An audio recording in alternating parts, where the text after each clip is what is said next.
I don't know if anyone follows the news, but if you follow the news, there's not a lot to be, there's not a lot of good news, it seems like.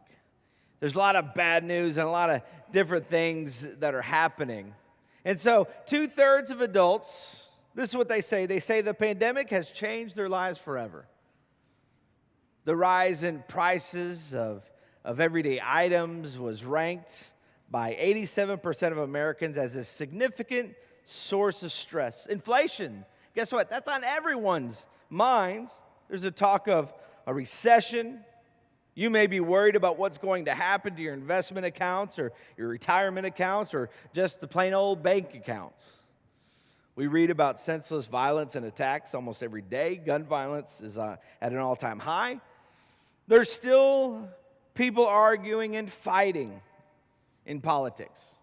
And you know what? I'm really not sure if that ever is going to end. I think it's just going to keep going on till the Lord comes back. And there are TV stations that we've banned in our home because every time we turn it on, someone is angry, they're yelling. I don't like to get that around. Some people are like, "Are you watching the news?" I said, "The only news I really watch it's called college football. Thank God it's back, you know." There's not a whole lot of arguing and fighting about the college football. I'm like, "Oh, hey, look." But guess what? Some of us, we'd probably need to turn off some of those TV stations. Understandably, people feel a lot of stress and there's a lot of pressure. The bad news, it just keeps coming and it just adds that pressure already on our shoulders. So I've noticed when people feel pressure in several areas, it seems to affect just more areas of their life. Sometimes it's every area. You are less patient with your spouse when you're stressed. You are more easily frustrated with your children or even your parents. Little things at church may set you off. You wouldn't believe some of the petty things that people get upset about. Interpersonal conflicts are on the increase. If you battle depression, the struggle intensifies. And when the pressure increases, things get shaky and uncertain. See, people, they struggle. If things seem to keep going wrong, well, then you're under attack from others and being falsely accused with other things. If you feel like you're getting it from all sides, it's stuff from, things going wrong in your family, your marriage, or even with your kids. If things aren't going right at your job, if everything seems shaky, then this word from God, originally given to the church in Philadelphia, is a word for you today. And I want to encourage you. John wrote the book of Revelation. We've been in the book of Revelation all month long. And he wrote, and it's a vision given to him by God. And so in chapters 2 and 3, there's a specific message from God for the 7 churches. So today we look at the 6th letter, the words of Jesus to the church in Philadelphia. The Philadelphia we're talking about is not Pennsylvania, Philadelphia. I know some of you guys are like, "Man, I didn't know the Bible's written for Philadelphia, Pennsylvania." It's not there, but it was situated in the eastern part of modern-day Turkey. It was a busy city located at the junction of several different trade routes. Philadelphia was located on the edge of a volcanic region, which made the soil rich and fertile. However, there's also a drawback to the location of the city. The region was subject to earthquakes. So in AD 17, a powerful earthquake rocked the region. Philadelphia was near the epicenter of the quake, and it experienced frequent aftershocks for several years. So many of the inhabitants remained outside of the city, living in huts and booths. Those who stayed in the city used various devices to support and strengthen the walls and houses against the reoccurring aftershocks. So the memory of the disaster lived long. People lived amid ever-threatening danger and in dread of a new disaster. So that was Philadelphia, rocked by tragedy, rocked by disaster and frequent aftershocks. Bad things just keep happening. Nobody felt secure or even solid. Every day brought more bad news. People were afraid of what would happen next. But the church in Philadelphia was relatively new to their faith. They were experiencing hardship, specifically persecution at all hands of people. who claimed to be religious, but they were actually enemies of the church. You know, it's frightening when we're under attack. There are things that are spiraling out of control, and you wonder, am I ever going to survive? And you wonder, am I ever going to make it? Is this going to be the end of me? And there's no small talk in this word to the church in Philadelphia. Jesus moved immediately to encouragement. In Revelation chapter 3, verse 7, it says this, to the angel of the church in Philadelphia, he writes this, these are the words of him who is holy and true, who holds the key of David. So, today, wherever you find yourself, I want this message to encourage you. Maybe you just need to highlight this portion. Maybe you got to take good notes today and just keep the notes with you, because I really believe it's a message for some of you today. What he, that is God, opens, no one can shut. And what he shuts, no one can open. So no one can open doors that God has shut. But when God opens the door, guess what? Nobody can shut. No one can force doors open if God holds them closed. He is the irreversible God. No force of nature, not the economy, not even political forces can stop God. Why is that? God is in charge. So what he opens, no one can shut. And what he shuts, no one can open. You may say, well, Greg, if God is in charge, then why do bad things keep happening? How would God allow this? Why would he allow this? You know, those are always tough questions to answer. I want to answer it in a very simple way, without getting theology in there and kind of speak sometimes over our heads. But God's ultimate plan is going to be accomplished.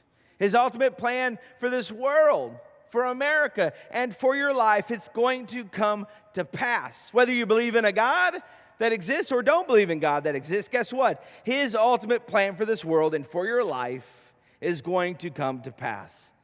And it says along the way, there will be moments in time where circumstances you don't understand and you don't seem to understand it. They don't seem to point or work towards God's plan, but those moments, they don't change. They don't change God's ultimate plan. So if you wake up and you get a bill that you weren't expecting, guess what? It's not that God is surprised. We know some of these things. But guess what? God still knows. It doesn't change God's ultimate plan for you. Remember this. What he opens, no one can shut. And what he shuts, no one can open. The gospel is going to be preached around the whole world. It doesn't matter what people do to prevent it, it's going to happen. There are places where people are killed for sharing their faith. There are countries where the church is outlawed, and it may appear that the door is shut, like God's plan isn't going to happen, but ultimately they are going to hear. It's a promise from God. In the end, God's plan will be accomplished. Man tries to stop God's plan. In China, Chairman Mao outlawed Christianity in the church. He put Christians in prison, burned Bibles, and killed pastors. And in spite of all of his efforts, the church did not shrink. It actually grew. God used what Mao did to try to stop God's plan to instead strengthen the church. So instead of a smaller church under persecution, the church in China continued to grow. It grew stronger. And there are now over 100 million Christians in China. What he opens, no one can shut. And what he shuts, no one can open. When we look around our country, it looks frightening. There's worry about what's going to happen to America. I understand. I get phone calls like, Pastor Greg, what's going to happen? When is the Lord coming back? The direction of our country isn't encouraging. But guess what? God didn't call his church to be short-term thinking. God's plan will be accomplished. And no man, no law, no political party, no president, no vice president, no Supreme Court justice or senator can shut the doors that God has opened. You know, they're going to try. They may try, but guess what? God's plan will, not maybe, but will be accomplished. Why is that? Because what he opens, no one can shut. And what he shuts, no one can open. See, God promised to open windows of heaven, to pour out his blessings on you in response to your faithful obedience. You may say, well, I'm not saying it. I understand. It may look like a short-term thing, like your employer or your boss or the economy. Maybe it's stopping the plan of God, shutting what he has opened. But guess what? What he opens, no one can shut. And what he shuts, no one can open. No circumstance, attack, or pressure is greater than the power of God. No enemy can stop God's plan for you. You may say, well, Greg, what about Christians who are being killed for their faith? Their enemies, though they defeated them, instead they are victorious in the presence of God. Even death can't stop God's plan. Remember, Jesus, it looked like it was over. He is on the cross. They looked like Satan had won, but God's plan was defeated. But then guess what? 3 days later, God opened the tomb. Satan thought was shut forever. So what he opens, no one can shut. And what he shuts, no one can open. What we got to do is we got to quit letting the news channels, the media, the politicians' Facebook posts determine our outlook on life. They aren't in control. I'm tired of listening to the doom and gloom Christians saying who believe that the church is going to be defeated. Well, the church is not going to be the good days for the church. It's going to be bad days for the church. It's like, guess what? We serve an ultimate God. And it says what he opens, no one can shut. And what he shuts, no one can open.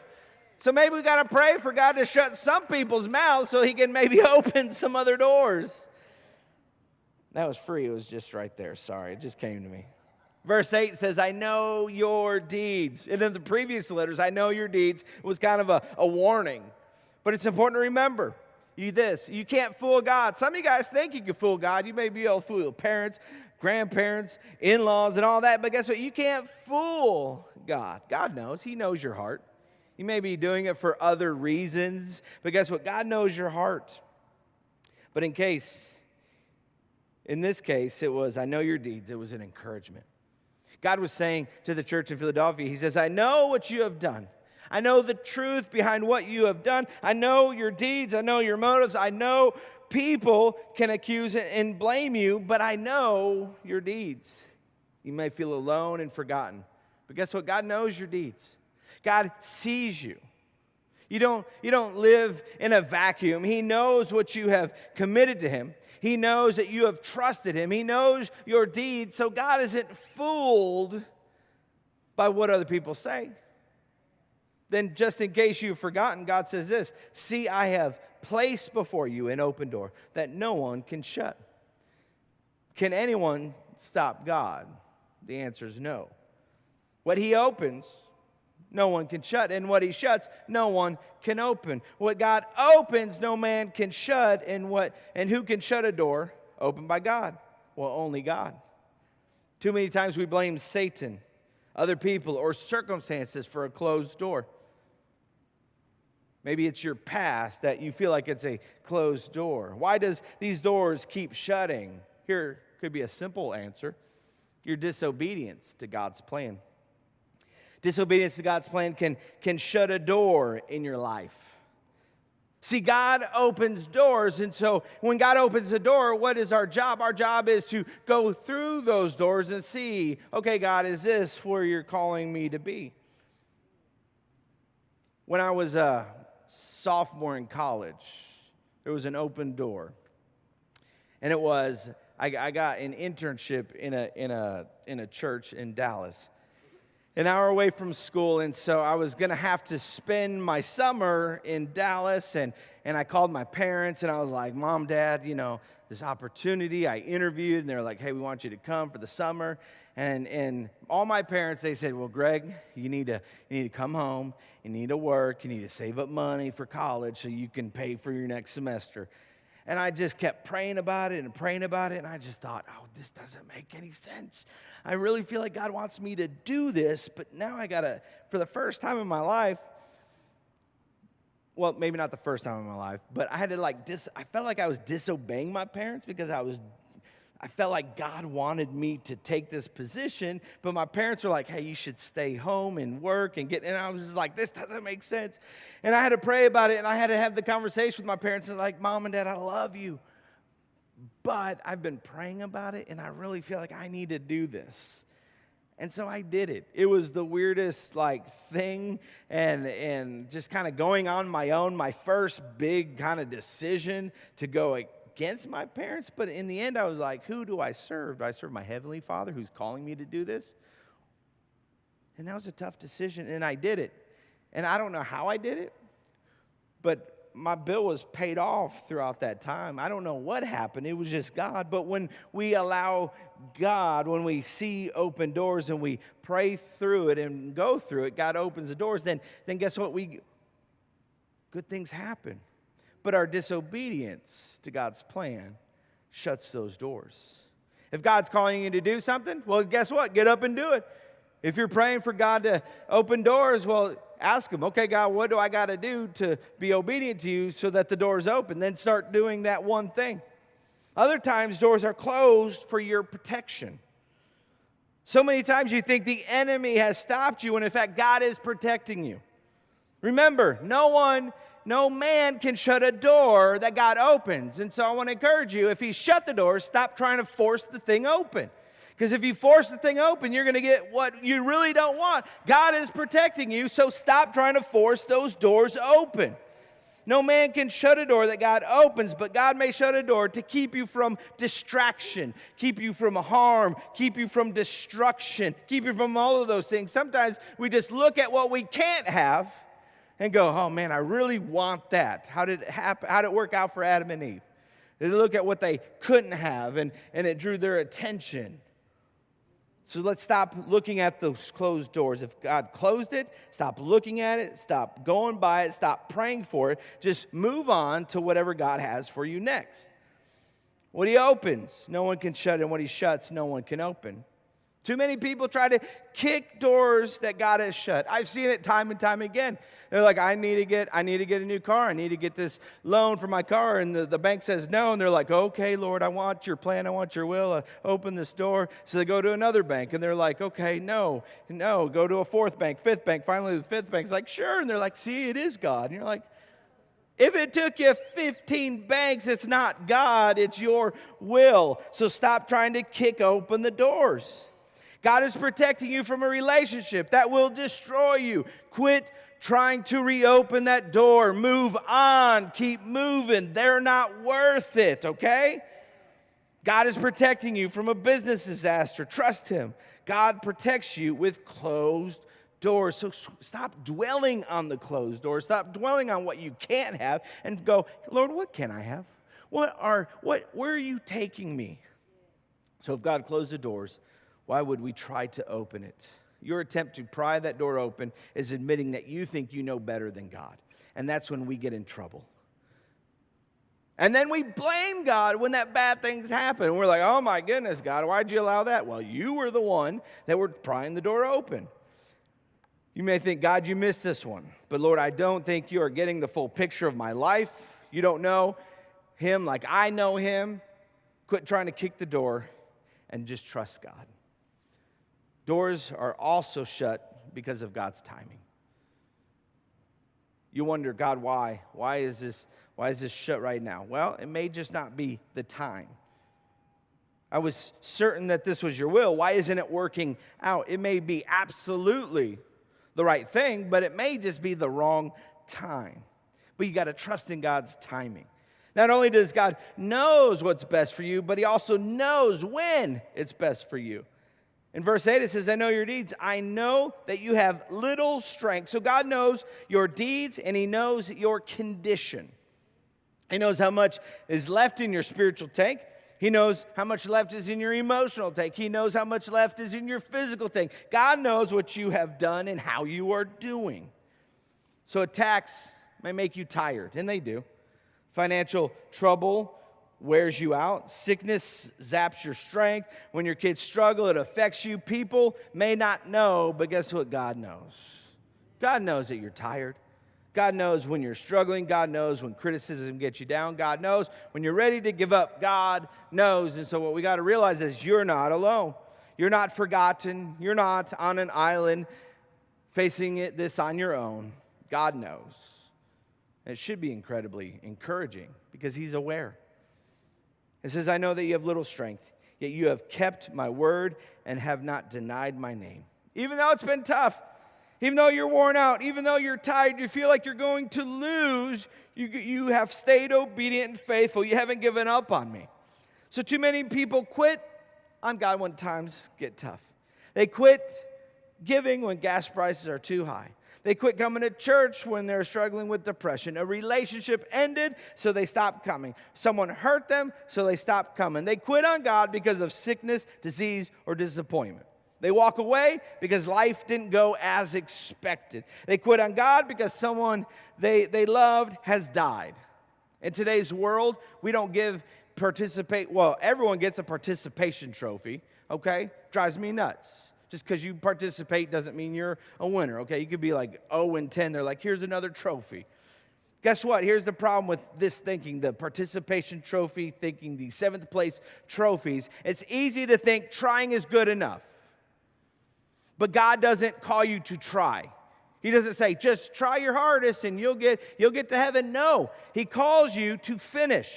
So if you quit, you're going to miss the reward. It doesn't matter if you live 98% of your life pleasing God. The moment you walk away, that 2%, you're not going to get the reward. If you quit, you miss the reward. James 1:12 says, blessed is the man who perseveres under trial. Because when he has stood the test, he has received the crown of life that God has promised to those who love him. The blessing comes after the persevering. We want it first. We want the blessing first, and then we can handle the persevering. But it doesn't work that way. We have to persevere to get the blessing. We want it the other way. God, if you'll bless me, I'll stay faithful to you. If you bless me, I will persevere. That's not how it works. You have to be faithful. Who stays true to God's word through the difficult times, they receive the blessings. See, that's the kind of church that it was like in Philadelphia. They made it. They were faithful in uncertain times. They upped their trust. And that's the right way to respond in uncertainty. Don't decrease your trust, but increase your trust. When you're feeling nervous financially, well, maybe you got to increase your giving. I make a decision. We got to make decisions to trust more of God rather than less of God. God says, I know your deeds. Don't quit on me. Stay true to my word. Now, here's what's coming next. Here's a reward. We like rewards, right? You got to stay true to God. Here's the reward in verse 9.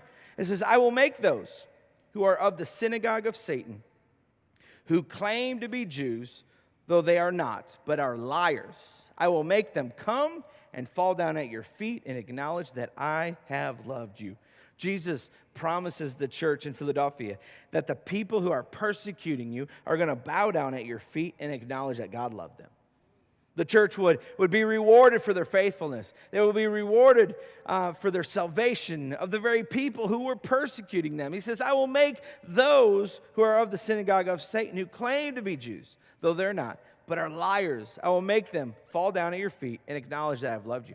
Verse 10 says, since you have kept my command to endure patiently, I will also keep you from the hour of trial that is going to come up in the world to test those who live on this earth.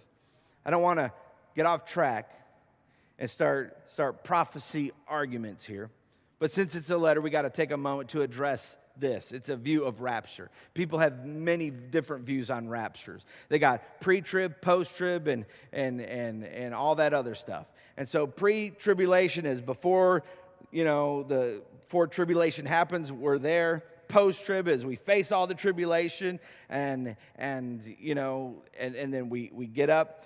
And so there's all these different things. Some believe that we're going to endure the tribulation. Others believe that we're going to live through it. Still others believe that we'll be delivered from the tribulation, that God will judge the earth with the tribulation, but not his saints. So this is one key verse that supports this position of a pre-tribulation rapture. It says there are a lot of different viewpoints on the subject, but regardless of whether you believe we're going to miss the tribulation, experience it, or suffer through it all, what matters most is this next part. It says this, verse 11, I am coming soon. Hold on to what you have so that no one will take your crown. Jesus is coming soon. Whether you believe it or not, it doesn't matter. He is coming soon. People love to talk and argue about prophecy. I want you in a little secret. I shared it last week. People don't know when Jesus is coming back. All these YouTube theologians and that, they're just guessing, okay? Nobody really knows.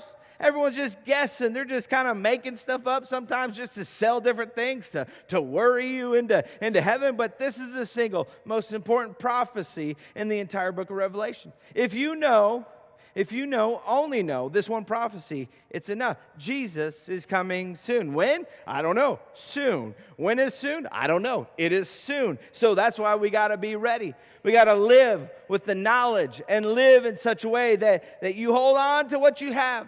Your relationship with Jesus, with your faith in God. Hard times will soon be done. Jesus is coming soon. Sickness will soon no longer affect you because Jesus is coming soon. Persecution won't hinder you anymore because Jesus is coming soon. If laws change, who cares? Jesus is coming soon. Regardless of what government sanctions, allows, permits, or forbids, Jesus is coming soon because what he opens, no man can shut, and what he shuts, no man can open. God said to the church in Philadelphia, and he says to you, don't give up. Don't give in. It may seem difficult, but guess what? It's not going to last forever. He says, I'm coming soon. I'm afraid we lost sight of that in the church. We're so concerned about what happens here, what happens there, and we have forgotten what the goal is. We're leaving here, and we're going there. Jesus is coming soon. See, that's something to celebrate. That should guide our lives and influence everything that we do. Jesus is coming soon. Jesus finished this message to the church in Philadelphia. He says in verse 12, him who overcomes, I will make a pillar in the temple of my God. Never again will he leave it. A pillar is a stable, permanent, immovable to people used to fleeing their city because of earthquakes and enemies. It was an important promise. You will be there with me forever. My kingdom is secure. My kingdom is unshakable. It says, I will write on him the name of my God and the name of the city of my God, the new Jerusalem, which is coming down out of heaven from my God. And I will also write on him my new name. So in other words, you are mine. You belong to me. You will have eternal citizenship, not in the United States of America, but in heaven. We will be a citizen of heaven. God says, when you're faithful, loyal, you're obedient to me in the testing times, I will pour out my blessings. I will open doors of opportunity. And one day you'll be with me in heaven. Jesus says, I am coming soon. What he opens, no one can shut. And what he shuts, no one can open. Jesus is coming soon. And so I want to encourage you today, don't give up. Continue to keep your eyes towards heaven. You know what? In the church, I remember growing up in the church, we used to sing a lot about heaven. We used to think, oh, hey, we're coming there, we're coming there, we're coming there. And even the old saints, I know when Mr. Everett watches online at 97 years old, he sang a lot about heaven. And then all of a sudden, our country got maybe got like a little, the blessings have flowed in, and we're like, oh, yes, okay, now we're going to think our stuff, and do all this. And now it's getting bad. We're like, okay, what do we got? We just got to focus on heaven. And so with every eyes closed, every head bowed, I just want to ask you this one question, because we know Jesus is coming soon. I'm not here to make you nervous. I'm not here to scare you. But Jesus is coming soon, and not everyone's going to get there. Not everyone's going to get there. And so this one question that I have for you today, if you're here today and you say, you know what, Pastor Greg, I don't live a life that pleases God. I want to pray with you this morning. If you say, you know what, in the end, when Jesus comes back, I don't think I would be with you guys. You may say, I'm a good person, though. Well, guess what? Good people are going to be left out of heaven because there's one thing. It's having a relationship with Jesus that changes you, that transforms you, that makes you be different. So if you're here this morning, you say, you know what, Greg, I don't have a relationship like you've talked about. But today I want to have that relationship. I want you just to raise your hand. I won't embarrass you. I just want to pray with you.